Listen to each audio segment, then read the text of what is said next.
Welcome to another session of Technology by Performix. I'm Ken Umansky, your host, and today we're going to explore more of the world of technology. My guest today is Dr. Joan Palmiter Bajorek, an entrepreneur, investor, best-selling author, and AI influencer, ranked the #4 influencer in voice AI. As CEO of Clarity AI, she builds custom AI solutions and hosts the Your AI Roadmap. It's a podcast with top AI experts. Featured in Forbes, her book with Wiley, Your AI Roadmap, Expand Your Career, Money, and Joy, explores resilience via personal branding, networking, and financial freedom in the age of AI. Dr. Bajorek founded Women in Voice, a nonprofit with 65,000 plus followers. With 10 plus years in AI builds, she's held senior positions at startups and worked with Fortune 500 customers. She holds a PhD in conversational AI and is based in Seattle. Welcome, Dr. Bajorek, and thanks for joining me today. Hey Ken, great to be here. It looks like you've had a multifaceted career in technology, and I'm really excited to have you as a guest on technology to give us your insights into AI. So let's get started.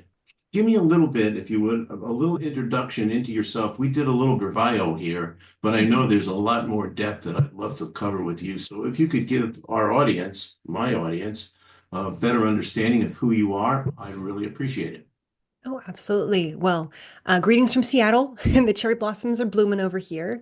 My name's Joan. I think of myself as a linguist and a researcher. That's kind of my background. My master's is in linguistics. And back in the day, people were like, linguistics? Are you going to get a job? We're worried about you. And today, just a few years ahead, large language models, people are more aware. The general public is aware of kind of AI and data in a different way.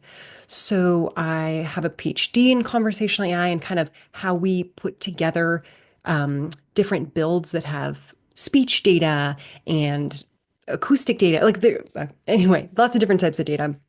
Point being, though, we're seeing more of these products in the market, right? ChatGPT now has audio components to it. There's these rich data sets that underlie a lot of the AI applications. So that's what I get to do kind of in the day job capacity, building. And that's what I love doing. And also, the more I've risen in my career, the more people are DMing me and saying, hey, you seem to have figured something out. I want more of this. How did you do it? Kind of questions in my DMs. So I've really been working to give back, especially with my podcast and my book, helping people step by step. I don't know that they want to get exactly where I am, but go on their path, their roadmap, to navigate how they want to go in the next parts of their career and their journey during this opportunity, but also very volatile time. Here we are in April 2025. Thanks. That's terrific. How's the book going? It's good. I'm on book tour and it's a lot of work. Writing a book is one thing, promoting a book is another. Um, uh, Let me ask you, can you share any of your current customer work and give me a little bit of an understanding of the AOI, especially in the ROI, so I'm sorry, especially in the AI world? I think what my audience is looking for is an understanding not of the technology and how it works, because I think we're past that, but really an understanding of the implementation of AI and are we getting an ROI for it? Is it worth the investment? I love that. I love that. And I wish more companies were asking that ROI question because just put AI on it is certainly a narrative I hear in the zeitgeist. I'm grateful I can talk about one of my customers at least, which is a scaling agriculture company. It's called Agria. And I'll be honest with you, I had no domain expertise in agriculture until I worked with this customer, but it's a really great Venn diagram of my expertise in data and AI infrastructure and their needs as they scale as a company in agriculture. So today, previous to my work, it was all pen and paper. It was all pen and paper. And maybe your audience would be shocked by that, but the more customer conversations I have, the more industries there are that sometimes it's really an Excel spreadsheet. But the opportunity when you want to scale, when you want to, we could talk about, let's see, the first pain point we're working on just is water efficiency in an agricultural setting, there's different expensive pieces of the puzzle, right? Growing medium, buildings, etc. Water around the world, especially today, is a very important and expensive potentially input. I live in Seattle. We got plenty of water, but other places like the Middle East, water can be one of the most expensive aspects of this system. So being efficient with it, how we measure it, what's important for quality yields, as you mentioned back to ROI, this directly touches the business. The more we can optimize these systems and get really, I think of them as kind of like recipes. Like, how do we get a really high quality recipe and repeat that to have amazing produce? It's actually no pesticides. So props to Agria, but that's one specific use case of how we can use AI and leverage data in beyond human ways for a very practical example. And then from a financial standpoint, I'm not asking any proprietary things, Sure. but from a financial standpoint, they're pleased with the return that they're getting on the investment they made in AI.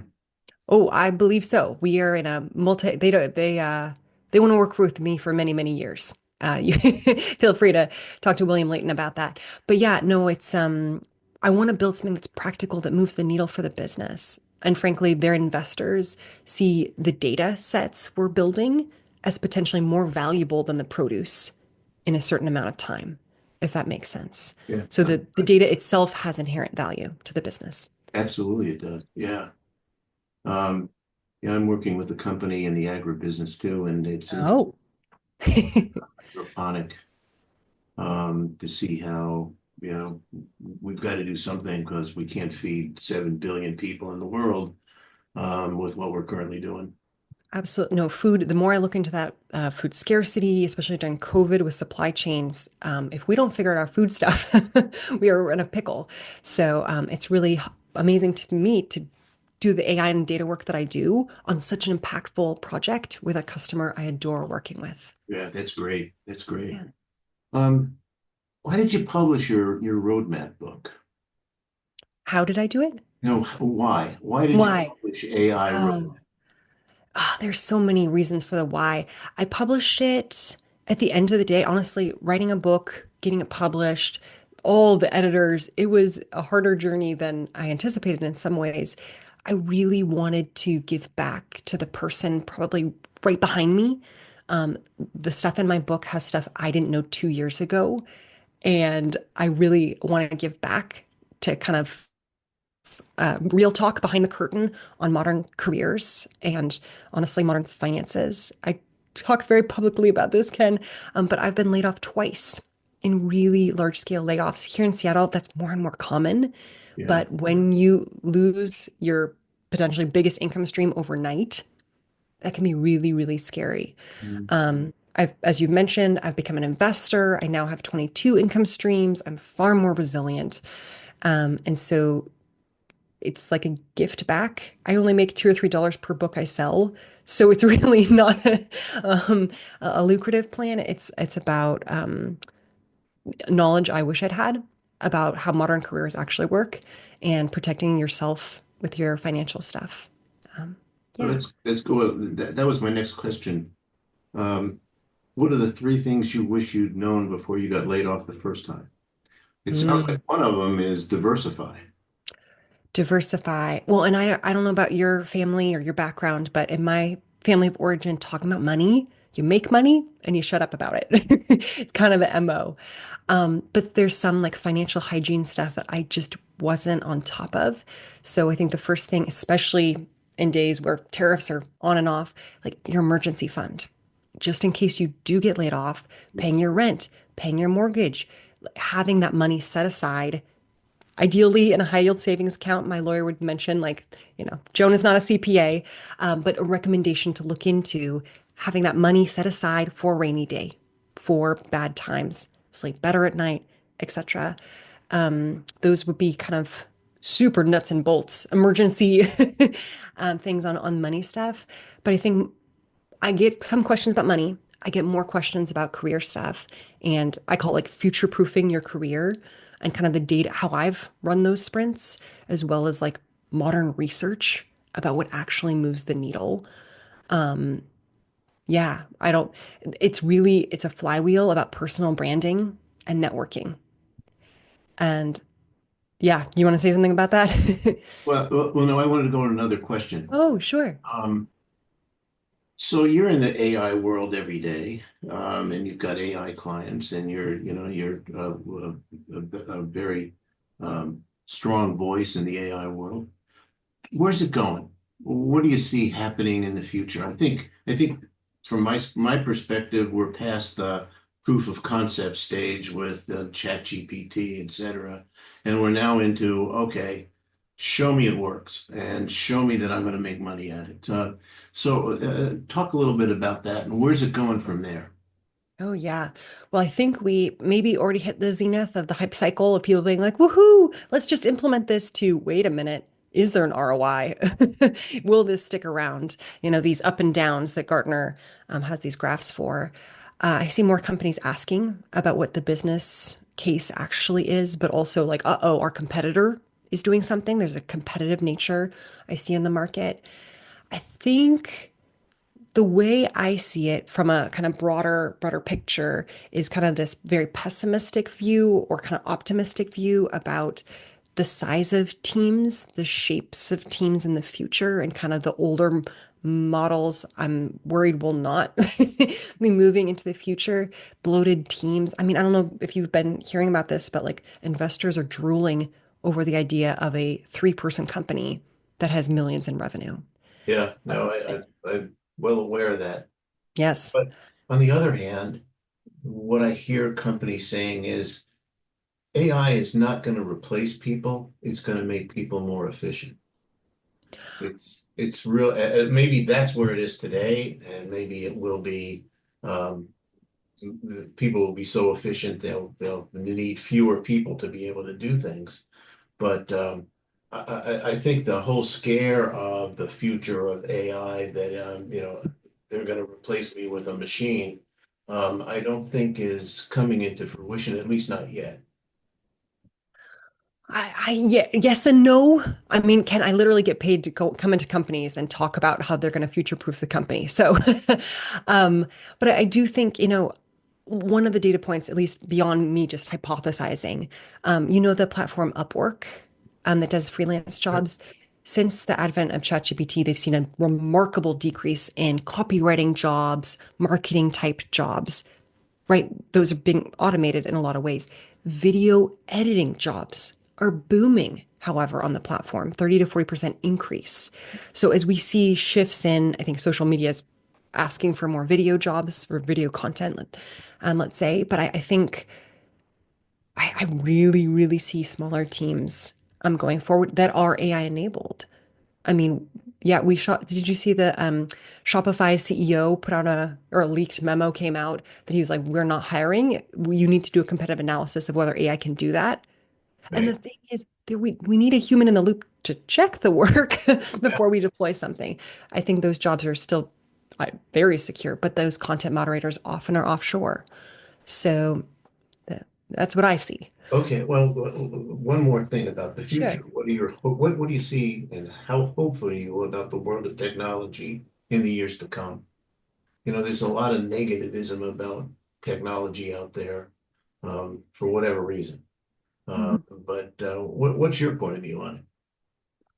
I'm really optimistic about high impact things. As we just mentioned, agriculture is a huge sector that needs disruption. We could talk about some healthcare examples. I don't work as much in that sector, but I want to see huge breakthroughs, in cancer research, dementia research. I would love to, like AI for specific things. I think my hope for society is that maybe these efficiencies can help us live different shapes of lives. Like, I really love when my work date ends at 2 p.m. and I don't need to burn myself out and I can go off and do other things instead of be, chained to a computer. So I think just kind of the efficiencies in a 40 to 60-hour work week, do we need those anymore? As long as we have our income, which is why I talk more and more about money, right? As long as we're stable financially, Yeah. the what work looks like in a 5, 10 year span might be radically different from today. Okay. Unfortunately, 15 minutes or even 20. Or it goes pretty quickly, so we're really out of time, but I really want to thank you for the information about, how you're using AI and how your customers are using AI and the input that you gave us on that, because that's really what this is, what technology, this podcast is all about. How can our listeners contact you if they want to ask you some more questions or, you know, talk to you about anything? How would they contact you?